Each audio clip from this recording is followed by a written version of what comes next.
সুবর্ণরেখা নদী পেরিয়ে ঝাড়গ্রামের সাঁকরাইলে হাতির দল বালিভাষা জঙ্গলের দিকে যাওয়ার সময় রাস্তায় উঠতে গিয়ে একটি হাতি শাবক পড়ে যায়।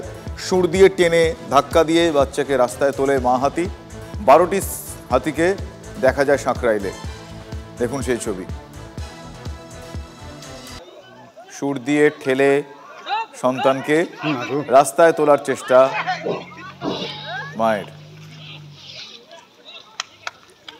গয়া দণ্ডপাঠ আমাদের সহকর্মী এই মুহূর্তে আমার সঙ্গে রয়েছেন। গয়া, যেটুকু যে ছবি দেখলাম আর বর্ণনার দরকার পড়ে না, দেখতেই পাওয়া গেল অপত্য স্নেহ, কিন্তু পরিস্থিতিটা ততটাও সহজ ছিল না হয়তো সেখানে যারা উপস্থিত ছিলেন তাদের জন্য। একটু জানতে চাইবো। আজ সাত সকালে যেটা দেখা যাচ্ছে নয়াগ্রামের যে সুবর্ণরেখা নদী রয়েছে সেই সুবর্ণরেখা নদী পেরিয়ে 10-12টির একটা হাতির দল তারা সাঁকরাইলের দিকে ঢুকে এবং নদী পেরিয়ে যখন রাস্তাতে উঠতে যাচ্ছিল সেই সময় একটা বাচ্চা হাতি জমির আলের মতো যে রাস্তাটা উঁচু নিচু আছে ওইখানে পড়ে যায়।